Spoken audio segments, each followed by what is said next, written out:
Assalamualaikum warahmatullahi wabarakatuh. Selamat pagi pemirsa. Selamat datang di acara podcast peserta Latsar CPNS tahun 2022 Kementerian Perhubungan kelompok 2 angkatan 36 gelombang 5. Kenalkan, nama saya Yusuf Hamzani yang saya penempatan di BPTD wilayah 10 Provinsi Jawa Tengah dan DIY. Di sini saya bertugas sebagai moderator dan dua saudara lain ini adalah narasumber yang menemani kita. Baik, mungkin bisa perkenal diri dari yang cowok dulu. Silakan, waktu dan tempat dipersilakan. Mas, terima kasih atas kesempatannya. Nama saya Andi Firza Prambudi, bisa dipanggil Hanif. Saya penempatan di Otoritas Bandara kelas 2, wilayah 9, Manokwari. Ya, terima kasih Mas Hanif. Selanjutnya, Mbaknya, silakan untuk perkenalkan diri. Oke, perkenalkan, sebelumnya nama saya Priscilia Mora, penempatannya di KUPP kelas 3 Singkil, Aceh. Terima kasih. Terima kasih Mbak Priscilia Mora. Oke, selanjutnya dalam acara podcast kali ini kita akan membahas tentang kasus korupsi minyak goreng yang akhir-akhir ini sempat menggemparkan di Indonesia karena minyak goreng menjadi langka dan harganya yang mahal dalam waktu berbulan-bulan. Baik, selanjutnya mungkin kita bisa langsung saja simak berita terkait kasus tersangka korupsi pada video berikut.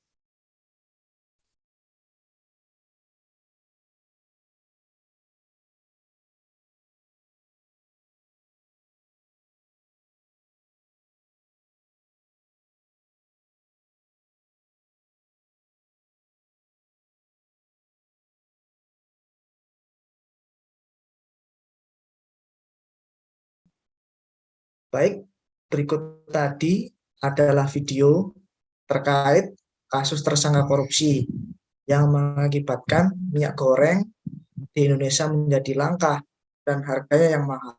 Padahal Indonesia sendiri adalah termasuk produsen minyak goreng nomor 1 di dunia. Nah, tapi anehnya tersangka kasus tersebut adalah orang yang membisikkan ke Menteri Perdagangan pada saat sidang pengusutan mafia minyak goreng tersebut.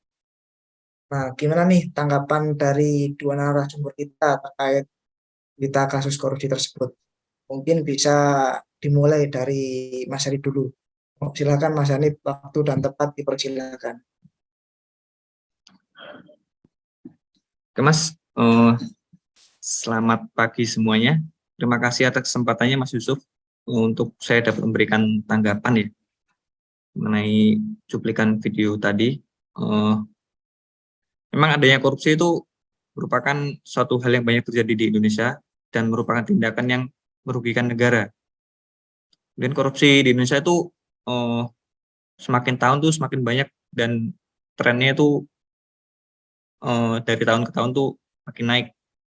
Mungkin saya akan memberikan datanya. Di tahun 2019 itu sekitar 122, kemudian di tahun 2020 itu 169 kasus korupsi, kemudian tahun 2021 itu naik menjadi 209 ya. Nah ini perlu perhatian khusus ya bagi pemerintah Indonesia untuk dapat segera menangani korupsi. Kemudian yang kedua kita memikirkan dampaknya ya. Untuk dampak sendiri yang dirasakan dan real oleh Indonesia adalah adanya kerugian negara pastinya.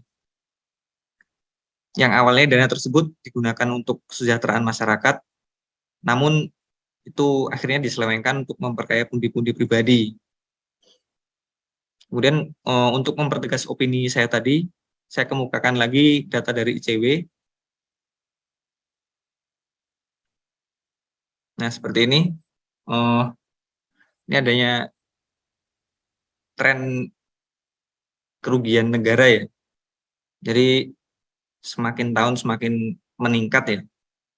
Dari tahun 2018 dan 2021. Dan 2021 itu puncaknya sekitar 26,8 triliun.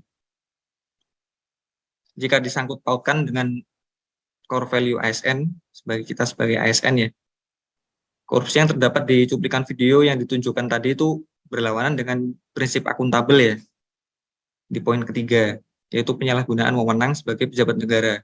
Nah, hal ini terlihat bahwa Dirjen Perdagangan Luar Negeri Kementerian Perdagangan itu yang menjadi tersangka ya, salah satu tersangka gitu. Nah, dengan jabatan tersebut, beliau dengan sewenang-wenang melakukan kebijakan yang dapat merugikan negara. Jadi seperti itu. Jadi itu yang dari video tadi, dari cuplikan video tadi itu bertentangan dengan prinsip akuntabel di poin 3, di kode etik poin ketiga, yaitu penyalahgunaan wewenang sebagai pejabat negara. Kemudian untuk secara umum ya, korupsi itu merupakan hal yang tidak sesuai dengan poin pertama pada kode etik akuntabel, yaitu melaksanakan tugas dengan tanggung jawab dan berintegritas tinggi. Nah, mungkin itu ya Mas dari pendapat saya sendiri. Jadi ini intinya itu korupsi perlu segera ditangani gitu untuk masa depan Indonesia yang lebih baik lagi. Seperti itu sih Mas. Terima kasih Mas. Baik, terima kasih Mas Hanif atas tanggapan dan komentarnya tentang terkait berita kasus korupsi minyak goreng. Baik, selanjutnya tanggapan dari Mbak Priscilla Mora. Waktu dan tempat dipersilakan. Ya, terima kasih kepada Mas Yusuf untuk memberikan kesempatannya ya. Seperti yang tadi udah disampaikan sama Mas Hanif tentang adanya korupsi itu memang sudah banyak terjadi di Indonesia. Bahkan setiap tahun cenderung meningkat. Dan mungkin kita sudah tidak asing lagi dengan kata korupsi tersebut. Yang seperti kita ketahui juga bahwasannya tindak korupsi sangat merugikan negara. Sudah banyak contoh korupsi yang terjadi di Indonesia. Salah satu contohnya itu seperti yang pada video tadi yang sudah kita saksikan. Dengan adanya kejadian tersebut, pasti sangat berdampak ya bagi masyarakat Indonesia, karena kan hal tersebut membuat ketersediaan minyak goreng menjadi langka dan juga pastinya harganya meningkat. Dari video tersebut juga membuktikan bahwa pelaku korupsi dapat berasal dari berbagai kalangan masyarakat, sehingga membuktikan juga kalau kualitas sumber daya manusia di Indonesia itu masih perlu diperbaiki dan ditingkatkan. Di samping korupsi berlawan dengan prinsip akuntabel tadi yang seperti Mas Hanif bilang, yang terdapat pada core value ASN, korupsi juga berlawanan dengan prinsip loyal, pada poin lebih tepatnya setia pada Pancasila. Sudah pasti pelaku korupsi itu dapat dikatakan tidak setia pada Pancasila karena dengan melakukan korupsi saja sudah melanggar 5 sila yang sudah Indonesia anut dari dulu kala.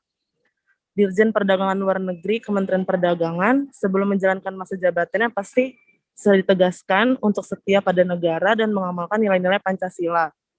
Contoh singkatnya saja, sila yang sudah dilanggar adalah sila kelima, yaitu keadilan sosial bagi seluruh rakyat Indonesia. Kenapa saya bilang begitu? Karena apa yang sudah dilakukan beliau tidak mengembangkan sikap adil terhadap sesama, memperkaya diri sendiri dan kelompoknya tanpa mempedulikan rakyat yang lain. Kemudian juga korupsi merupakan hal yang tidak sesuai pada poin menghormati pimpinan. Jelas dong kalau seperti itu Dirjen Perdagangan Luar Negeri tidak menghormati Menteri Perdagangan Luar Negeri selaku pimpinannya, memutuskan sesuatu sendiri karena merasa mempunyai wewenang. Menurut saya pelaku korupsi seperti ini seharusnya diberikan sanksi yang sesuai ya, supaya tidak terulang kembali kayak seperti pada kasus dalam video tersebut. Sekian pendapat saya. Kurang lebihnya terima kasih, Mas. Baik, terima kasih Mbak Priscilla Mora atas tanggapannya terkait video tersebut. Baik, itu tadi tanggapan dari dua narasumber kita. Jadi kesimpulannya adalah terkait berita korupsi si kasus minyak goreng tersebut adalah para tersangka tersebut telah menyimpang dari nilai core value berakhlak, yaitu salah satunya nilai dasarnya adalah akuntabel yang dijelaskan oleh Manhamid, dan yang satunya lagi adalah nilai dasar loyalitas yang sudah dijelaskan oleh Mbak Presiden Mora. Nah, memang itu kalau tidak bisa menerapkan nilai core value berakhlak itu udah menyimpang ya, dan dapat mengakibatkan merugikan lah ya, merugikan sesama dan merugikan orang lain juga. Baik, langsung saja acara ini ya, demikian acara podcast pada pagi hari ini. Saya sebagai moderator mohon maaf apabila ada kesalahan penyampaian pada saat proses. Baik, saya akhiri. Wassalamualaikum warahmatullahi wabarakatuh. Waalaikumsalam warahmatullahi wabarakatuh. Waalaikumsalam warahmatullahi wabarakatuh.